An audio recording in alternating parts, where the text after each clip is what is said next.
gereja yang sesungguhnya.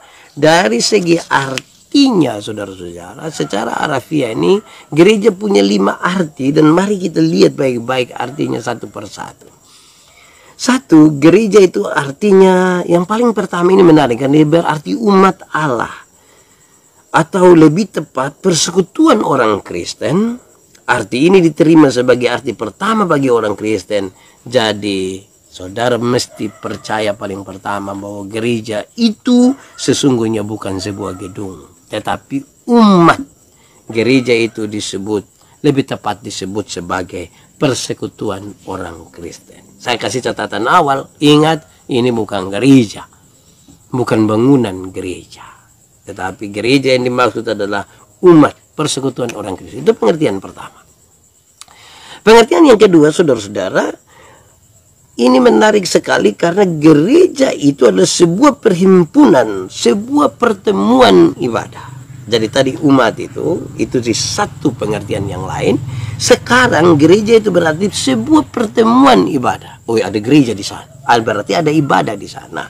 Itu terjadi di mana-mana saja. Bisa di rumah, bisa di lapangan-lapangan, bisa di ruko, bisa di hotel, di tempat rekreasi. Yang penting ada ibadah di situ. Itu disebut apa? Gereja. Sekali lagi, bukan gedungnya. Sebuah kegiatan ibadah disebut gereja. Yang ketiga, saudara-saudara, arti yang ketiga ini, gereja ialah mazhab, aliran atau denominasi dalam gereja Kristen. Itu gereja. Kita kenal ada GEMIT, kita kenal ada GPIB, kita kenal ada GBI, kita kenal ada GSJA, gereja banyak sekali, dan ini disebut gereja. Saudara lihat, sekali lagi, bukan gedungnya. Bukan gedungnya. Keempat, saudara. Keempat, gereja itu adalah lembaga administratif daripada sebuah mazhab Kristen. Jadi ada lembaga yang kita sebut sebagai gereja. Gereja Masehi Injili di Timur, gereja Protestan di Indonesia, apalagi gereja Betel Indonesia, gereja Pentakosta di Indonesia. Dia punya organisasi. Nanti yang kelima ini baru kita sampai kepada pengertian kita mungkin selama ini, yaitu gereja itu adalah rumah ibadah orang Kristen. Rumah ibadah orang Kristen, di mana ini menjadi tempat di mana ada banyak sekali kegiatan orang Kristen di gedung kebaktian ini. Sengaja saya mulai dengan memaparkan 5 arti dari gereja ini, untuk kita sadar sejak awal bahwa gereja lebih menunjuk kepada orang-orangnya dan bukan gedungnya. Gereja adalah orang-orangnya. Saya minta saudara mengikuti khotbah ini sampai tuntas, karena ada hal yang mestinya kita mendalaminya lebih lagi. Kita mau mengingat kembali sesuatu, dan itu saya taruh dia di bagian paling terakhir untuk membuat kita agak sedikit terganggu sesungguhnya. Nanti sebentar, jangan terganggu di awal, terganggu di akhir saja, biar tidur tidak nyenyak, tidak apa-apa. Nah, saudara-saudara, pembacaan malam hari ini menolong kita untuk memahami. Paulus ingin kita ingat, saudara-saudara, bahwa gereja bukanlah sebuah bangunan atau sebuah denominasi tertentu saja. Ini ada hal yang lebih di situ. Gereja bukan sekedar sebuah tempat untuk berbakti. Gereja itu, saudara-saudara, adalah sebuah keberadaan diri dari seseorang. Gereja adalah keberadaan diri dari orang percaya. Jadi kalau itu orang hidupnya rusak, gerejanya rusak. Gereja kan tubuh ini rusak. Untuk apa, saudara? Kita lihat kadang-kadang kita bangun gedung kebaktian besar-besar, orang tidak pergi ke gereja.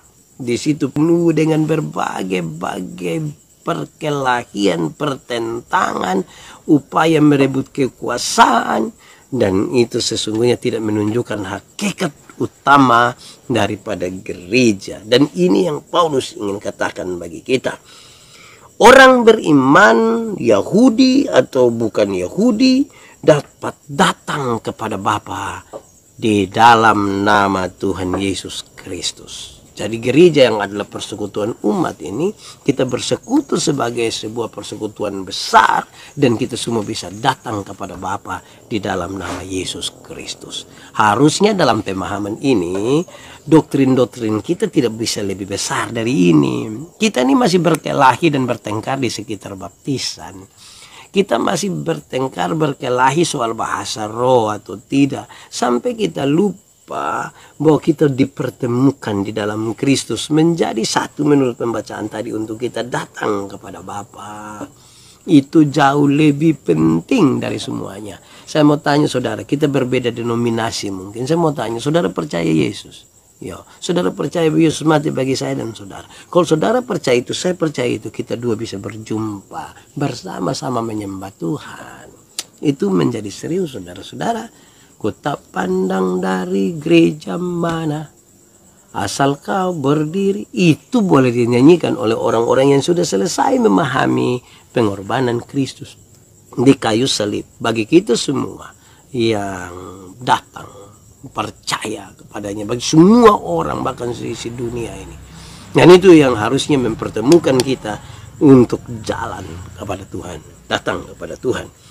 Saudara-saudara, orang beriman Yahudi dan bukan Yahudi di dalam didamaikan oleh Allah menjadi satu tubuh. Menurut firman tadi, kemudian keduanya memiliki jalan masuk ke dalam satu roh kepada Bapa. Saudara lihat pertentangan dan ketegangan antara Yahudi bukan Yahudi itu cukup kuat di gereja mula-mula, dan kemudian Paulus ingin menegaskan kepada mereka, kamu bisa dipertemukan dalam satu tubuh.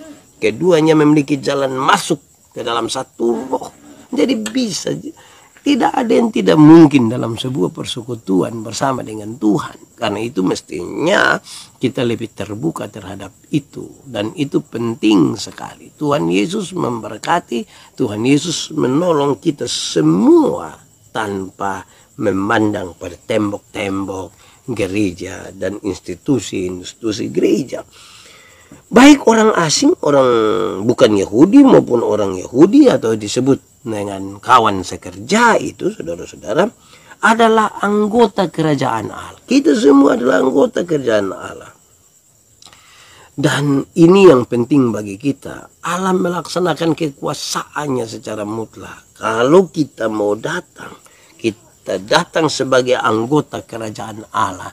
Dan bukan saja menikmati kuasanya, tetapi kita juga menikmati pekerjaan Tuhan yang luar biasa, kerajaan Allah yang melaksanakan kekuasaannya dengan penuh keadilan, penuh kasih, dan itu luar biasa bagi kita semua. Saudara-saudara, saya mencatat dulu hal-hal yang ada di teks, dan sebentar kita bicara hal-hal praktis ini, saudara. Semua orang beriman dilahirkan dari Allah ke dalam rumahnya. Jadi kita semua dilahirkan oleh Allah. Kita tinggal dalam dunia, tapi kita tidak berasal dari dunia. Kita datang dari Allah. Tuhan begitu luar biasa.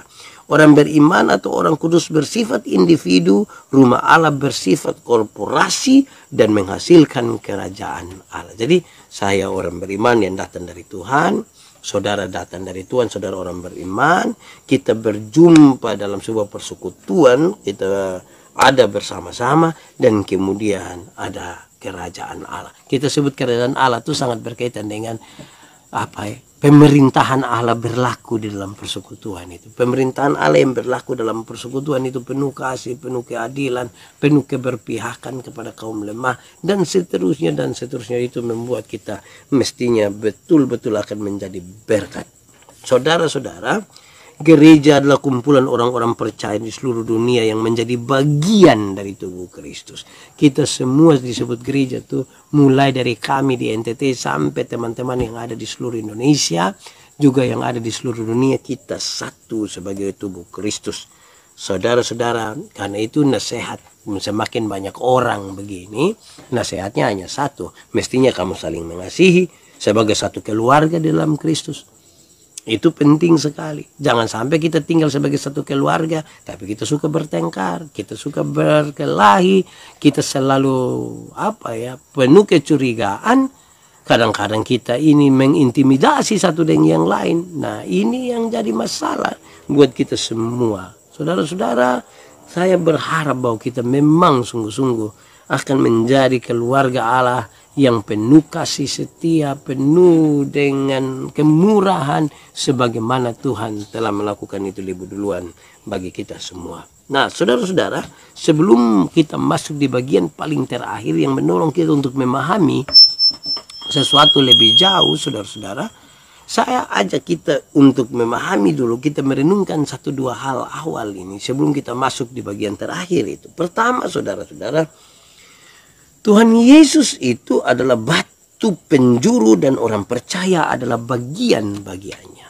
Tuhan Yesus itu batu penjuru dan orang-orang percaya adalah bagian-bagiannya. Jangan kita ini melupakan posisi kita. Kita bagian-bagian, Tuhan itu menjadi pusat. Tidak boleh ada satu manusia pun yang menjadi pusat selain Tuhan. Karena batu penjuru itu adalah Tuhan Yesus. Saudara harus membawa orang datang kepada Tuhan. Jangan membawa orang datang pada dirimu, kepada pendeta siapapun. Tidak bisa. Tuhan menjadi satu-satunya pusat. Bawa orang datang kepadanya. Batu penjuru itu menjadi penting sekali dalam sebuah pemahaman bergereja. Tetapi sekaligus karena kita menjadi bagian-bagiannya dari batu penjuru itu, maka kita semua sebagai bagian ini penting satu sama yang lain. Tidak ada satupun yang tidak penting. Dalam persekutuan bersama sebagai tubuh Kristus, sebagai orang-orang yang percaya kepada Tuhan, kita mestinya tetap satu dan penuh kasih. Itu pertama, kita perenungan awal. Kedua, saudara-saudara, pembangunan fisik gereja memang penting, tetapi yang lebih penting adalah pembangunan diri. Pembangunan fisik gereja itu memang penting. Silakan, itu bukti dari kitab iman yang kita menyatakan lewat pembangunan gereja. Tetapi pembangunan diri ini penting sekali. Saya takut saudara-saudara, kita sibuk bangunan fisiknya, tetapi kita tidak sibuk membangun kita punya diri. Itu yang jadi masalah. Saya protes kepada satu dua orang ketika kami ada di gereja bersama-sama. Kita lagi sibuk untuk bikin perayaan-perayaan yang orang lain bisa lakukan. Ada bikin bola voli lah, bola kaki lah, lari karung. Untuk apa? Untuk keramaian, untuk sekedar perayaan. Bagi saya itu baik tapi tidak penting. Yang lebih penting itu bikin lomba menyanyi saja. Lomba berkhotbah. Lomba apa kok begitu. Supaya kita juga membangun kita pun diri. Karena ini penting. Jangan sampai saudara-saudara kita sibuk dengan hal-hal yang sifatnya penuh dengan keramaian. Kita lupa membangun diri kita untuk lebih berkenan kepada Tuhan. Kalau kita sebut gereja itu adalah individu, orang percaya, maka ini harus dibangun karena Tuhan tinggal di dalam kita. Ini bangunan ini mestinya menjadi bangunan yang utama, yang inti, bukan bangunan fisik gereja, saudara-saudara. Tetapi saya tidak melarang saudara untuk bikin pembangunan fisik gereja, silakan. Tetapi sekaligus mesti membangun diri kita. Itu sebegitu pentingnya, saudara-saudara. Kenapa? Jangan sampai kita sibuk dengan hal-hal yang meramaikan saja dunia. Ada tarik tambang.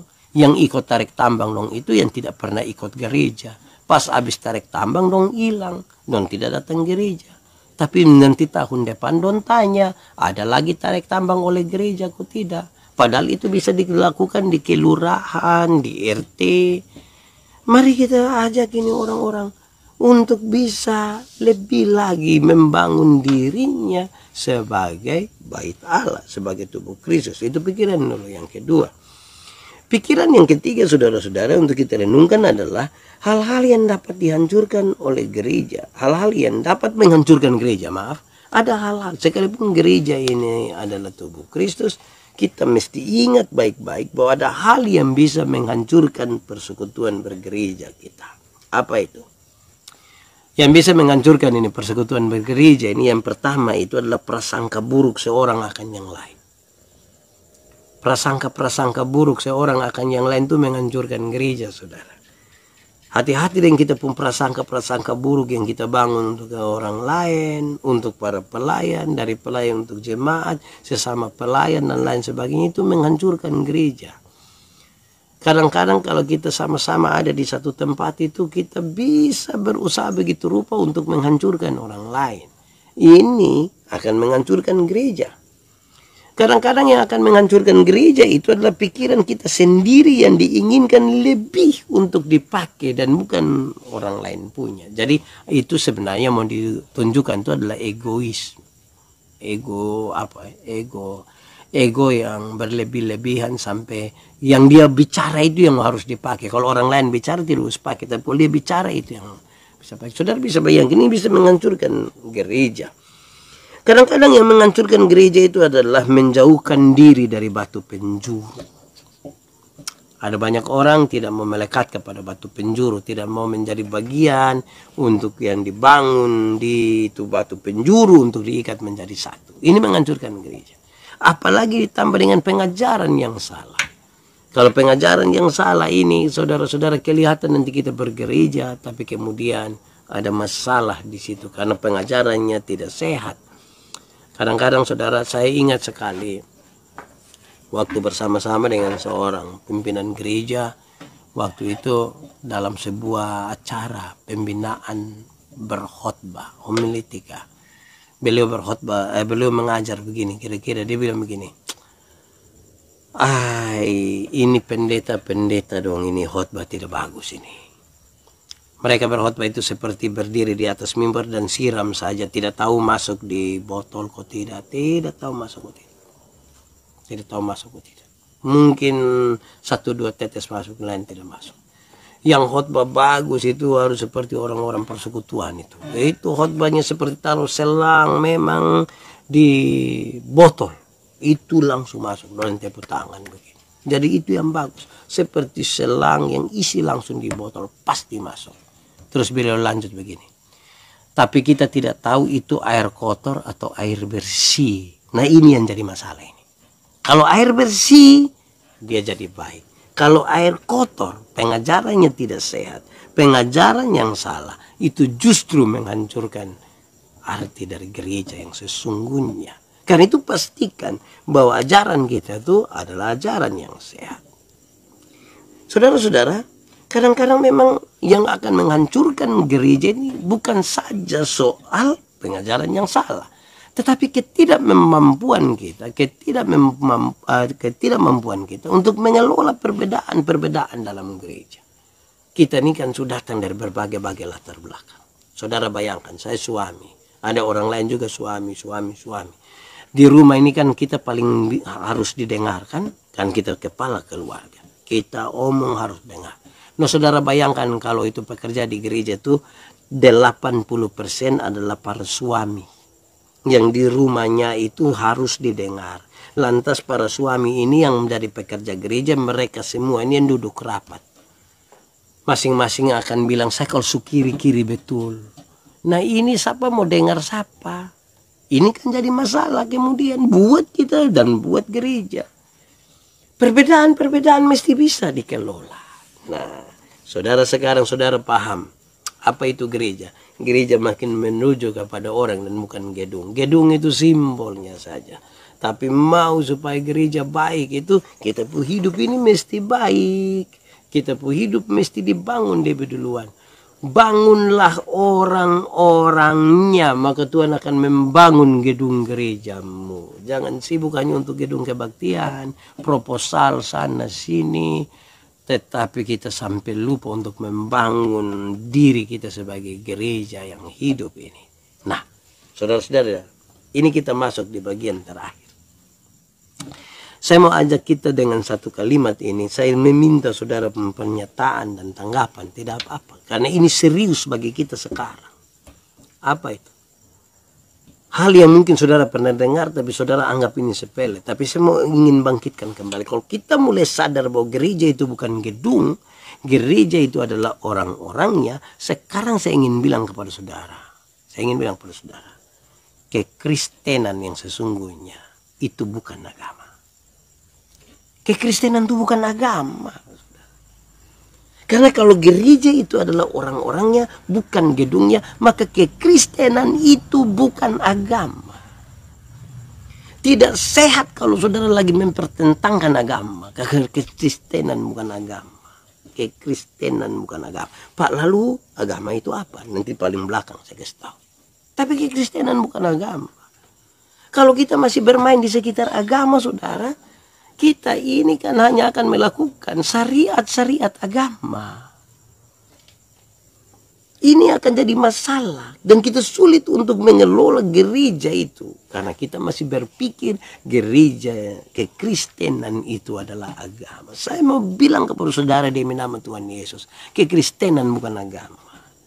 Jadi satu saat agama Kristen tidak ada sekalipun, tidak diakui sekalipun, gereja masih bisa tetap berdiri. Setuju? Amin. Semua banyak orang beragama Kristen. Banyak apalagi di daerah mayoritas Kristen. Semua agama Kristen. Gedung-gedung kebaktian banyak sekali di mana-mana. Tapi kasihan kalau diri ini tidak dibangun. Kan gereja sesungguhnya kan kita pun diri. Saya ingin masuk lebih dalam sebagai roh di situ. Bahwa kekristenan itu bukan agama. Kekristenan bukan agama. Kalau kita hanya bermain di sekitar agama, aduh masalah. Nanti agama posisinya di mana saya bilang di bagian terakhir. Mari kita lihat gereja mula-mula, saudara. Ketika gereja mula-mula ada, saya mencatat 1-2 hal di sini buat kita. Apa itu? Gereja mula-mula itu kan mereka teraniaya. Mereka sulit sekali. Secara sosial, secara politik mereka ditekan sekali. Gereja mula-mula itu tanpa organisasi. Tanpa organisasi. Gereja mula-mula tanpa gedung gereja. Tanpa gedung gereja. Saudara bisa bayangkan. Tapi mereka tetap berdiri. Mereka tetap punya komitmen. Mereka tetap mau menyembah Tuhan. Mereka mau menunjukkan kehidupan mereka yang berkenan kepada Tuhan. Kita sebut mereka sebagai persekutuan mula-mula. Bukan karena bangunan gereja. Bukan karena diakui oleh sebuah negara. Bukan. Gereja bukan gedungnya dan kekristenan bukan agama. Agama Kristen ada, tetapi kekristenan bukan agama. Saya ulangi, agama Kristen ada, kekristenan bukan agama. Agama tidak akan mampu mengangkat seseorang untuk datang kepada Yesus. Saya mau kasih tahu saudara, agama tidak akan mampu mengangkat seseorang datang kepada Yesus. Tidak akan. Tidak akan. Kalau begitu saudara-saudara, apa yang ingin saya katakan untuk kita renungkan kembali. Saya dan saudara Kristen. Kekristenan bukan agama. Lalu kekristenan itu apa? Saya catat 2 catatan ringan ini untuk kita paham dengan baik di sini. Kekristenan itu meliputi segala perilaku dan cara hidup setiap hari dimanapun oleh satu orang percaya kepada Tuhan. Jadi kalau saya mengaku sebagai orang percaya kepada Tuhan, saya ini Kristen, saya ini gereja, kan gereja bukan gedungnya. Maka kekristenan itu meliputi segala perilaku saya dan cara hidup saya dimanapun berada. Baik di dalam gedung gereja, baik di kantor, baik di jalan, baik dimanapun. Meliputi itu semua. Kita ini kan masih memahami gereja sebagai gedung, kekristenan sebagai sebuah ibadah liturgis. Karena itu kita lagi beda-bedakan. Ibadah mana yang benar. Saya tidak bilang ibadah tidak boleh, saya tidak bilang begitu. Tapi dia keseluruhan, baik waktu kita beribadah, baik ketika kita beribadah. Ketika kita tidak beribadah, kita ada hidup di tengah-tengah dunia ini. Saudara bisa bayangkan nilai apa yang akan kita berikan di dalam dunia sebagai gereja. Bukan sebagai sebuah organisasi, bukan sebagai sebuah persekutuan, tetapi sebagai bait Allah yang ada di tengah-tengah dunia ini. Kekristenan itu meliputi segala sesuatu. Tindakan kita, cara hidup kita, setiap hari, dimanapun. Dimanapun. Kalau tidak kita munafik kan? Kalau tidak kita munafik. Saya pernah bilang pada saudara, saya tegur satu MC WL itu. Kebetulan dia seorang calon pelayan. Kami sementara beribadah di satu tempat di Alor, batas antara Alor Tengah Utara dan Alor Selatan. Dia pimpin ibadah malam pertama ketika saya mau berkhotbah. Jadi saya berkhotbah 2 malam di KKR itu. Besok pagi saya bilang, engkau berhenti dengan engkau pun kalimat ini. Dia bilang, apa Bapak? Malam engkau tidak boleh ulang yang kalimat. Saya marah ini. Kenapa? Dia bilang begini, saudara-saudara, mari kita siap hati kita akan menyembah Tuhan dalam roh dan kebenaran. Bebaskan kita hidup. Yang punya masalah kasih tinggal semua. Saya bilang, engkau cari masalah. Engkau suruh orang datang bawa masalah, taruh saja di muka pintu, terus masuk beribadah, keluar dia ambil kembali masalah, bawa pulang di rumah. Itu yang engkau mau. Justru kalau mau datang kepada Tuhan itu bawa engkau punya masalah semua. Bukan kasih tinggal karena engkau menyembahnya dalam roh. Terus engkau kasih tinggal masalah di luar. Sebentar keluar ambil kembali masalah, bawa pulang di rumah. Akhirnya kita bisa di dalam kita berapi-api. Tetapi waktu keluar di rumah dalam keadaan hidup tiap hari kita berair-air. Tidak menjadi sesuatu yang memberi nilai pada keseluruhan hidup. Kenapa? Karena tanpa sadar kita menilai gereja gedung. Dan tanpa sadar kita menilai itu bahwa ibadah itu selesai ada di dalam gereja. Nah, kekristenan kita telah menilainya sebagai agama. Apa yang kita lakukan di sana. Bukan apa yang kita lakukan dalam kehidupan kita tiap-tiap hari. Saudara-saudara, apa yang paling membedakan orang Kristen dan orang lain? Gedung kebaktian kah? Ada gedung kebaktian kita yang rupanya seperti gedung kebaktian orang agama lain. Yang paling membedakan kita itu kan kehidupan tiap hari. Catatan yang kedua saya ingin bilang kepada kita. Jadi kekristenan adalah sikap batinia di dalam kebenaran. Sikap batinia. Kekristenan yang bukan agama itu. Sekarang saya artikan dia begini. Kekristenan adalah sikap batinia di dalam kebenaran. Apa itu kebenaran? Yesus menyebut dirinya kebenaran. Berarti sikap batinia di dalam Yesus. Kita terkoneksi dengan Yesus. Sehingga setiap orang yang menjalani hidup dan perbuatannya, dia mengenal dengan baik siapa Yesus. Dia berhubungan dengan Yesus. Dia tahu yang benar itu akan Tuhan Yesus. Itu kekristenan. Itu kekristenan. Sikap batinia. Sikap batinia. Di dalam Yesus. Di dalam kebenaran. Kita terkoneksi dengan Tuhan. Sehingga setiap orang menjalani hidup tiap hari. Perbuatan tiap hari. Dalam pengenalan yang benar akan Tuhan. Sudah bukan lagi agama kan? Sekarang orang mau hapus uang agama silahkan. Yang penting kita terkoneksi dengan Tuhan secara pribadi. Sekarang orang mau tidak setuju dengan agama Kristen, kasih tinggal. Tapi Anda tidak bisa melarang ini. Saya punya relasi pribadi dengan Tuhan. Itu kekristenan, sikap batinia. Tantangan kita sekarang adalah ada banyak orang beragama Kristen tapi dengan sikap batinia yang tidak menyatu dengan kebenaran. Dia menjauhkan dirinya dari Yesus. Dia mempertanyakan berulang-ulang siapa Yesus. Dia tidak memahami apa yang Yesus mau bagi dirinya. Lalu saudara sebut Kristen. Lalu saudara pakai rantai salib begini. Lalu saudara bilang haleluya. Itu bahasa di luar semuanya. Bukan itu. Sikap batinia kita. Itu kekristenan. Dalam relasi dengan Tuhan. Di dalam kebenaran. Ini menjadi penting bagi kita semua saudara. Untuk kita mengoreksi diri hari ini. Kita ini masih pusing bertengkar. Nikah beda agama boleh kok tidak. Cinta beda agama boleh kok tidak. Saya mau bilang kepada saudara tentang sikap batinia. Bukan soal agama. Itu sangat organisatoris. Sikap batinia. Jauh lebih penting dari itu. Renungkanlah. Itu tidak bisa diketahui oleh orang lain. Selain mereka melihat karena sikap batinia kita yang menyatu dengan Yesus Kristus yang adalah kebenaran itu membentuk kita perilaku, perbuatan, pola pikir, bahkan karakter kita sehingga di mana kita ada orang tahu itu ada Tuhan di situ. Kalau Anda dikenal dunia sebagai milik Tuhan, maka Tuhan mesti kelihatan di dalam hidupmu. Itu gereja. Itu gereja.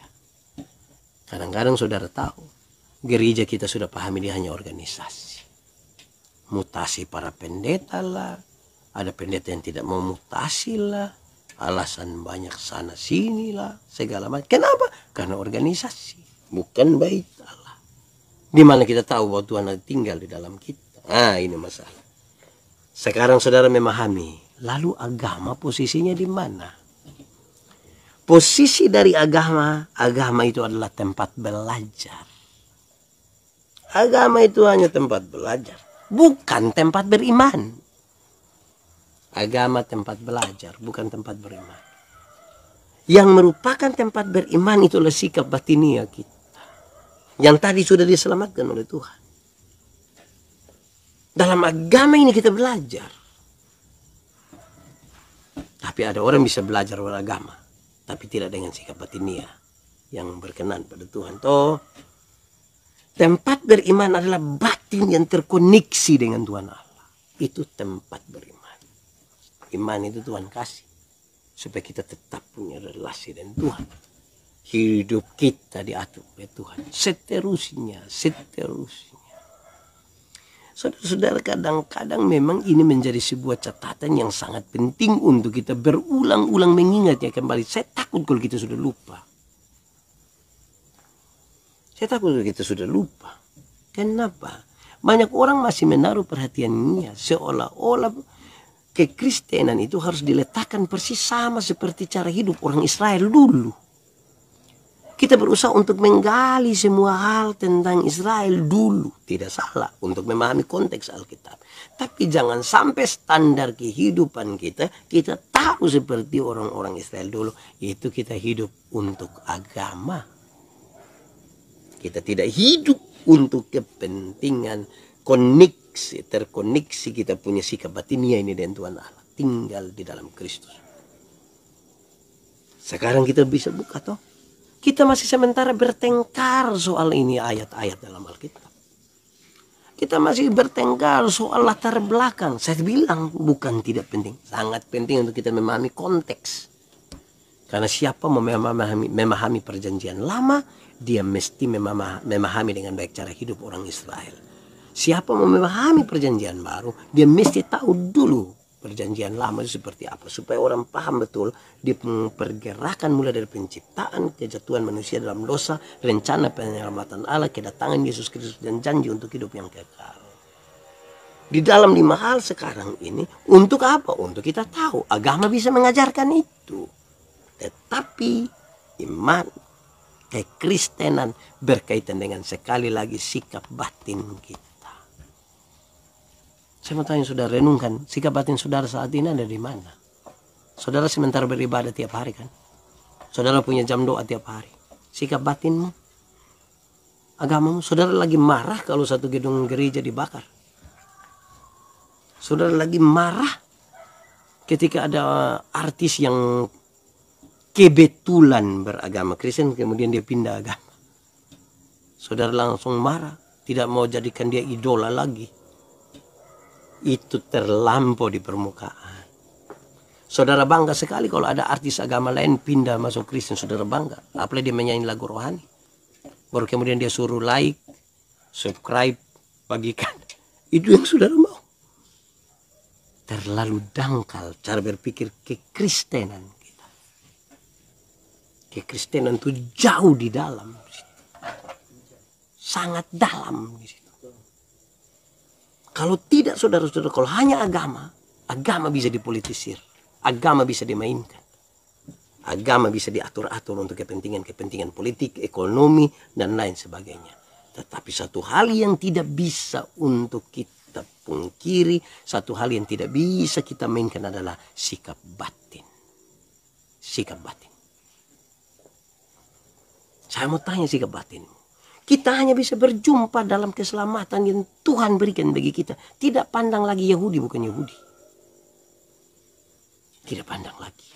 Tapi sikap batin kita yang terkoneksi dengan Tuhan Allah. Di di dalam Yesus Kristus. Allah terlalu jauh dan tidak bisa kita jumpai, tidak bisa kita pahami dia. Syukur kepada Tuhan kan dia datang di dalam diri Yesus Kristus.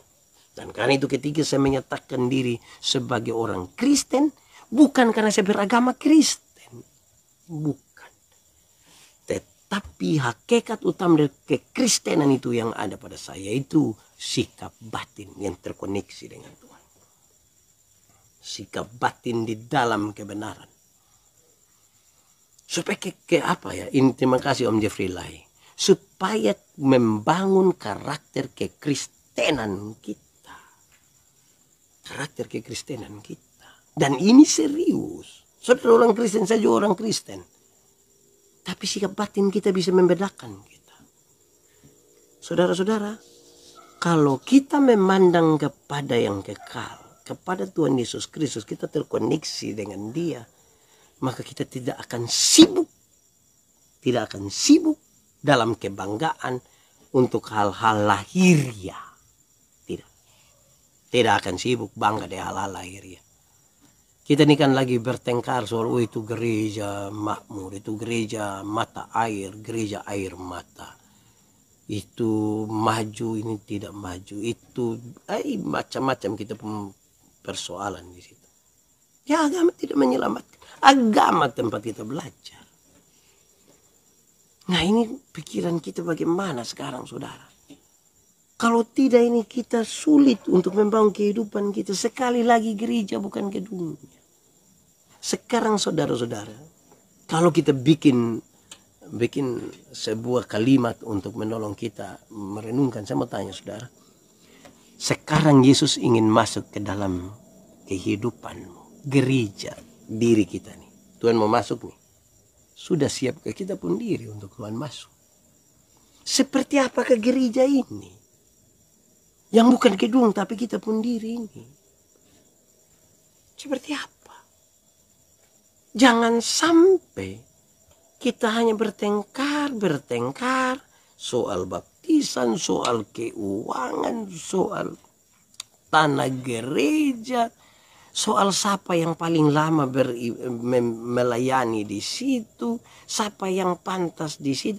Ini terlalu dangkal karena kita bicara agama, kita bicara sistem organisasi. Kita tidak masuk pada hakikat kekristenan yang utama. Mestinya kita masuk lebih di situ. Saya undang kita, saya mau tanya saudara, kenapa tiap-tiap malam saudara menanti-nanti untuk mendengarkan firman? Salah satunya melalui malam penuh berkat. Kenapa? Coba renungkan baik-baik. Terkoneksikah kita dengan Tuhan di dalam sikap batin kita? Pendeta Yandi itu pertama-tama dikenal sebagai pendeta yang lucu-lucu. Wih, dengar pendeta Yandi khotbah lucu. Saya ingat saya punya istri. Satu saat saya punya istri tanya bilang, Pak kira Pak khotbah bagus. Saya khotbah bagus. Orang undang di mana-mana di seluruh Indonesia, di luar negeri undang. Istri bilang, aduh, coba tanya orang yang ikut engkau beribadah, coba. Banyak yang bilang, mari kau dengar Pak Pendeta yang di khotbah.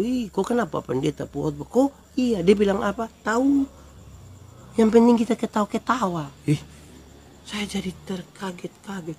Dong mau dengar Bapak ketawa-ketawa saja. Dong pikir Bapak Sule. Saya terganggu betul.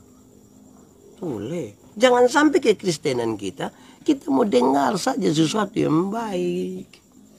Terus kita mau benda-bedakan. Oh pendeta ini baik, yang ini tidak baik, yang ini begini. Kita lagi bermasalah. Sekali lagi, kekristenan bukan agama, saudara. Kita telah tersesat kalau kita berpikir bahwa kekristenan itu agama. Kita telah tersesat kalau kita mulai dari syariat beragama. Kita tidak ada bedanya dengan orang-orang dari agama dan kepercayaan lain. Kalau kita hanya melihat, ada satu hal yang merupakan napas paling utama. Kekristenan itu adalah sikap batin yang melingkupi perilaku dan cara hidup kita setiap hari, dimanapun, baik di dalam gedung kebaktian, di luar, dan seterusnya. Untuk apa misalnya di waktu ibadah liturgis kita mengaku dosa kita? tetapi di luar kita tidak jujur. Kita justru jadi penipu. Ya. Kadang-kadang kita ini suka yang ketawa-ketawa saja. Enak. Kasihan kita. Kami boleh siap khotbah setengah mati dan tunggu yang lucu-lucu. Wah, saya lama pikir tidak. Ada hal yang mesti lebih untuk kita pelajari di sini. Ada nilai yang harus disampaikan. Jemaat tidak boleh diberikan sebuah pemahaman yang lain yang kemudian membuat dia memandang kekristenan hanya sekedar agama. Kekristenan bukan agama. Kalau kekristenan hanya agama, itu Abraham dong, itu agama apa dulu? Kekristenan bukan itu. Ya. Nanti kita akan ada orang yang tidak memahami Kristen karena bilang Yesus kan bukan agama Kristen. Dan Yesus agama Yahudi. Dan seterusnya. Lalu kita lagi bertengkar soal agama. Saya mau bilang pada saudara malam ini, agama adalah tempat belajar. Kekristenan lebih dalam nilainya karena kekristenan berkaitan dengan sekali lagi sikap batin kita yang terkoneksi dengan Tuhan Yesus, yang kemudian melingkupi seluruh keberadaan sikap kita tiap hari dimanapun kita berada. Kalau kemudian kita sepakat dengan teks ini, gereja bukan gedungnya, gereja orangnya. Satu saat agama Kristen dihapus pun tidak soal, kok gereja tetap berdiri. Orang larang tidak akan berdiri gereja di mana, tidak soal, karena kita adalah gereja. Nah, karena itu mungkin gereja-gereja mesti berbenah sekarang. Gereja jangan sekedar hanya mau bikin tarik tambang dan bola voli. Jangan sampai dong piko cari orang tarik tambang lagi yang nonton pakai bataro lagi 1 juta. Terus kita bilang rame pak, rame. Nah, rame habis itu kita mau cari orang yang pimpin ibadah, semua tidak mau. Karena dong bisa main volley tapi tidak bisa berdoa. Lalu itu yang saudara sebut gereja lagi maju. Gereja sementara mengalami kemunduran. Jangan sampai kita gagal di situ. Nah saudara-saudara, kalau gereja itu hanya sekedar agama, dia bisa dimainkan secara politik. Gereja bisa dimainkan untuk kepentingan ekonomi. Gereja bisa dimainkan untuk segala hal. Sekarang ada hal yang tidak bisa dimainkan. Tidak bisa dipungkiri. Gereja adalah sikap batin. Saudara tahu sikap saya terhadap sesuatu itu penting sekali toh. Kalau tidak, wah berat. Saya mau tanya, saudara pernah punya sikap batin terhadap sesuatu? Iya. Kalau saudara punya sikap batin terhadap sesuatu, mestinya ada hal yang lebih di situ. Kalau tidak, saudara-saudara, kita hanya sibuk di hal-hal yang di luar, yang di permukaan. Kita tidak masuk sampai ke dalam. Mestinya kan kita masuk sampai di dalam. Dan ini menjadi penting buat kita semua. Kalau tidak kita bermasalah. Aku gereja, kamu gereja, kita sama-sama gereja. Itu lagu bilang begitu. Tapi yang penting sekarang kita paham saudara. Ingat, gereja bukan gedungnya. Gereja orang. Kayak Kristen. Kalau kita memahami gereja itu hanya gedungnya, maka kita hanya akan memahami kekristenan sebagai agama. Kalau kita memahami kekristenan sebagai agama, betapa tersesatnya kita. Kita hanya akan tunduk pada syariat-syariat agama. Kekristenan jauh lebih dalam dari itu. Lebih besar. Dan setiap kali bicara tentang kekristenan, kita menemukan diri kita bersama-sama dengan Tuhan Yesus di situ. Kita tidak bisa melepaskan diri di situ. Tuhan memberkati kita semua.